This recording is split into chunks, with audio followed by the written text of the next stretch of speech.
Hello मेरे प्यारे दोस्तों, मैं हूं सुधीर पांडे और आप देख रहे हैं 100 times education the branch of knowledge. हम लोग जो है पढ़ रहे हैं क्लास 12th की जो है बायोलॉजी चैप्टर नंबर 1, जिसका नाम है रिप्रोडक्शन इन लिविंग्स, मतलब सजीवों में जनन। तो आज मैं जो है थोड़ा सा जो है बोर्ड पे वीडियो बनाने में असमर्थ हूँ, तो जो है आज हम जो है पेपर में लिख करके पहले फिर आपको जो है बताते हैं। तो जो कि एक ये भी बहुत ही अच्छा तरीका है कि जिससे आपको पॉइंट्स सीधे मिलेंगे और आपका टाइम भी कम लगेगा। तो अभी तक हम 20 लेक्चर देख चुके हैं और इस 21वें लेक्चर में हम लोग देखेंगे कि कैसे होता है युग्मक का निर्माण, मतलब युग्मक निर्माण के समय किस प्रकार का विभाजन होता है। तो हम लोग पिछली क्लास में जैसे देख चुके हैं कि भैया युग्मक क्या होता है, अगुणित संरचना होती है, मतलब हैप्लॉयड होती है जिसमें गुणसूत्रों की संख्या n होती है। तो अब उसी को हम लोग आगे देखते हैं। आपसे रिक्वेस्ट है प्लीज़ आपको ये वीडियो कैसी लगी आप हमको कमेंट के माध्यम से ज़रूर बताइए। वीडियो को आपको पसंद आती है तो लाइक करिए, अपने दोस्तों के साथ शेयर करिए और चैनल को सब्सक्राइब ज़रूर करिए। इससे हमको मोटिवेशन मिलेगा और हमारा और ही जो है मन होगा कि हम इसी प्रकार से अच्छी अच्छी वीडियो आपको लाते रहें। तो चलिए देखते हैं। जैसा कि लिखा है चैप्टर 1, ये देखिए, और हम लोग देख रहे हैं लेक्चर हमारा 21वां है और इसमें देखना है ये कि कौन सा। अब हम लोग देखेंगे चैप्टर का नाम है सजीवों में जनन, मतलब रिप्रोडक्शन इन लिविंग्स। तो इसको मैंने हिंदी में बनाया है कि ताकि सबको अच्छे से समझ में आए, क्योंकि एनसीईआरटी है तो आपके नीट के लिए 100% कंपलसरी है। आपके जो है टीजीटी पीजीटी के लिए भी, एसएससी बैंक रेलवे या अदर गवर्नमेंट एग्ज़ाम्स जो होते हैं उनके लिए भी ये बहुत ही उपयोगी है। तो आइए अब हम देखते हैं अपना कि भैया यहाँ पे हम देख रहे हैं कि क्या होता है न cell division during gamete formation, मतलब युग्मक संरचना के दौरान कोशिका विभाजन किस प्रकार का होता है। तो सभी जानते हैं कि विषम युग्म की प्राणियों में न प्रायः 2 प्रकार के युग्मक बनते हैं। कौन सा? पहला नर युग्मक और दूसरा हमारे पास क्या है जिसे हम कहते हैं ये नर युग्मक। नर युग्मक को ही मेल गैमिट, और ये मेल का सिंबल ये गैमिट्स लिखा है मतलब मेल गैमिट होता है। दूसरा क्या होता है? मादा युग्मक, जो कि मादा बनाती है, जिसे हम फीमेल गैमिट भी कहते हैं, ये फीमेल का सिंबल है। तो अब हम देख चुके हैं कि युग्मक क्या होता है, अगुणित होता है। अगुणित का मतलब होता है बेटा जिसमें गुणसूत्रों की संख्या n होती है, मतलब केवल एक ही सेट होता है गुणसूत्र का। तो हम लोग कहते हैं n का मतलब हैप्लॉयड, इसमें गुणसूत्रों की संख्या n होती है। तो युग्मक क्या है? अगुणित जनन कोशिका होता है, क्योंकि जब नर तथा मादा युग्मक मिलते हैं तो जाइगोट मतलब युग्मनज बनता है और युग्मनज से आगे ही चल करके क्या करता है, नए जीव में परिवर्तित होता है। अब आगे आते हैं थोड़ा कि युग्मक हमेशा अगुणित होते हैं बेटा, वो चाहे क्या हो जनक, चाहे उनके जनक अगुणित हो चाहे क्या हो द्विगुणित हो। 100% एनसीईआरटी की लाइन है, एनसीईआरटी का नोट्स है। तो आपसे रिक्वेस्ट है कि प्लीज़ आप अपनी एनसीईआरटी साथ में रखिए या इन पॉइंट्स को ज़रूर पढ़िए, क्योंकि सिलेक्शन एनसीईआरटी से ही आपका होगा।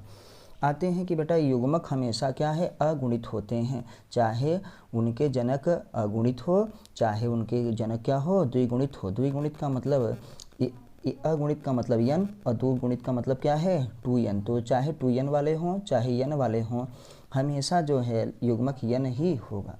तो जिसमें यह देख रहे हैं कि हमारे पास है एक गुणित जनक अगुणित जनक। बेटा एक गुणित को ही अगुणित कहते हैं।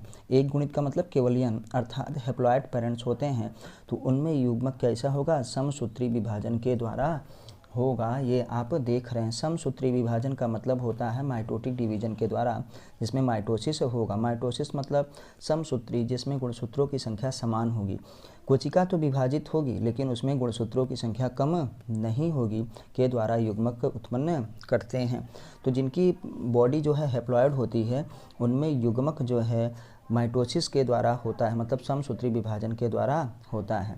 तो इसी को इंग्लिश में लिखा है a haploid parents produce gametes by mitotic division. अब आते हैं तो पूछते हैं कि अच्छा ये बताइए, आपको एनसीईआरटी में क्वेश्चन पूछा गया है कि क्या ऐसा है जिनकी बॉडी n होती है ना, उनमें जिनकी बॉडी हैप्लॉयड होती है उनमें क्या कभी अर्धसूत्री विभाजन नहीं होता? तो बेटा उनमें अर्धसूत्री विभाजन होता है, और वो विभाजन कहाँ पे होता है आप जानते हैं, वो विभाजन अगुणित जीवों में, अर्धसूत्री विभाजन कहाँ पे विभाजन, मियोसिस, युग्मनज में होता है। युग्मनज का मतलब बेटा जाइगोट, युग्मनज का मतलब होता है जाइगोट, क्योंकि जाइगोट क्या होता है 2n होता है और बॉडी बनानी है n, तो क्या करेंगे इसमें अर्धसूत्री विभाजन हो जाएगा। तो जब यहाँ पे मियोसिस होगा तो हम क्या करेंगे, मियोसिस होता है अर्धसूत्री विभाजन, ये मियोसिस, तो मियोसिस के द्वारा बॉडी क्या हो जाएगी n हो जाएगी। मियोसिस का मतलब अर्धसूत्री विभाजन। तो जब जाइगोट में होता है 2n तो इसको आधा करने के लिए अर्धसूत्री विभाजन होगा, तो ये क्या बन जाएगा बेटा n बन जाएगा युग्मक।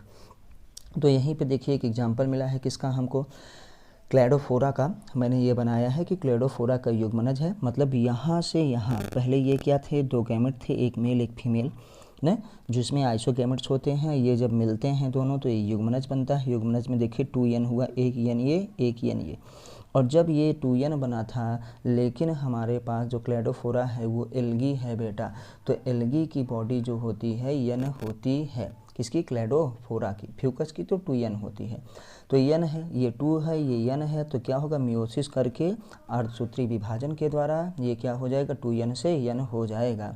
तो यहाँ भी देखो ये है जाइगोट क्या होता है युग्मनज न, कैसे बनता है, नर युग्मक तथा मादा युग्मक के संलयन से ही जाइगोट बनता है, जिसे हम निषेचन या सिंगैमी कहेंगे। तो ये क्या हुआ, न्यू इंडिविजुअल्स बनता है, और ये किसका एग्जाम्पल है बेटा, क्लैडोफोरा ग्रीन एल्गा होता है।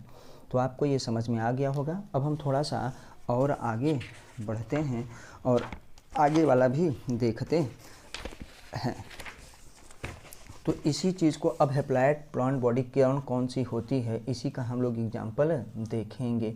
तो आइए देखते हैं कि किसकी बॉडी हैप्लॉइड होती है, मतलब अगुणित काया वाले कौन से पौधे होते हैं या कौन सा जीव होता है। तो बड़ा याद रखना, हैप्लॉइड का मतलब होता है अगुणित, मतलब जिसमें गुणसूत्रों की संख्या केवल n हो। तो आते हैं हमारे पास मोनेरा है, फंजाई है, एल्गी है, ब्रायोफाइटा। इन सब की काया देखिए, इन सब की काया मतलब बॉडी क्या होता है, क्योंकि इनका मतलब लाइफ साइकिल, इन अपना जीवन काल जो है, अपना जीवन चक्र जीवन चक्र जो है अगुणित रूप में ही पूरा करते हैं ना, अर्थात इनमें गुणसूत्रों की संख्या n होती है।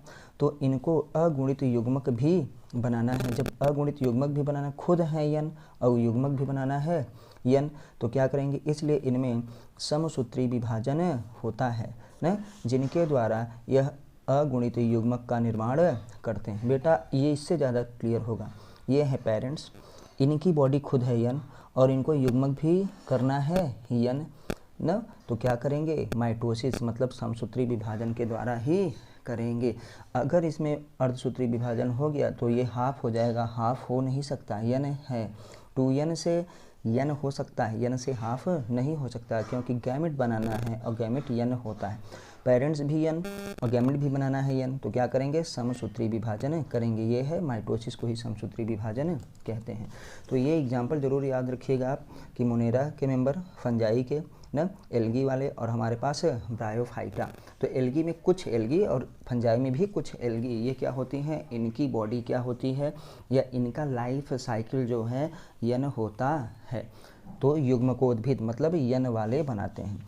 अब आते हैं बेटा एग्जाम्पल हम देखते हैं, डिप्लॉयड क्या है, पेरेंटल बॉडी, किसमें द्विगुणित जनक काया होती है। द्विगुणित का एग्जाम्पल है द्विगुणित को हम क्या कहते हैं 2n, द्विगुणित को क्या कहते हैं 2n, मतलब द्विगुणित मतलब गुना में दुगना। तो आते हैं बेटा टेरिडोफाइटा, जिम्नोस्पर्म ना, एंजियोस्पर्म। हमारे पास most of the animals including human beings, including human beings मतलब मानव भी, हम लोगों की बॉडी क्या होती है 2n होती है। टेरिडोफाइटा में आप फर्न वगैरह पढ़े हैं, जिम्नोस्पर्म में आप साइकस स्पाइनस जानते हैं, एंजियोस्पर्म मतलब फ्लावरिंग प्लांट्स होता है, सीड इसमें भी बनता है इसमें भी बनता है। जिम्नोस्पर्म को हम क्या कहते हैं, अनावृत बीजी पौधे, और एंजियोस्पर्म को कहते हैं आवृत बीजी पौधे। तो जिम्नोस्पर्म का मतलब होता है बीज तो बनता है लेकिन उनके सीड में आवरण नहीं पाया जाता, और एंजियोस्पर्म में क्या है, आवरण पाया जाता है।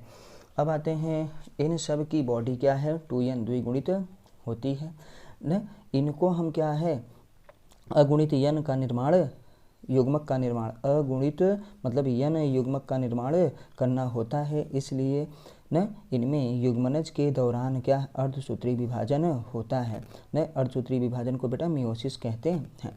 तो ये है 2n और 2n है बॉडी, बॉडी क्या है बेटा 2n, और इनको युग्मक बनाना है n। तो क्या करेंगे, अर्धसूत्री विभाजन करेंगे। अर्धसूत्री विभाजन मतलब यही मियोसिस, मियोसिस को ही अर्धसूत्री विभाजन कहते हैं।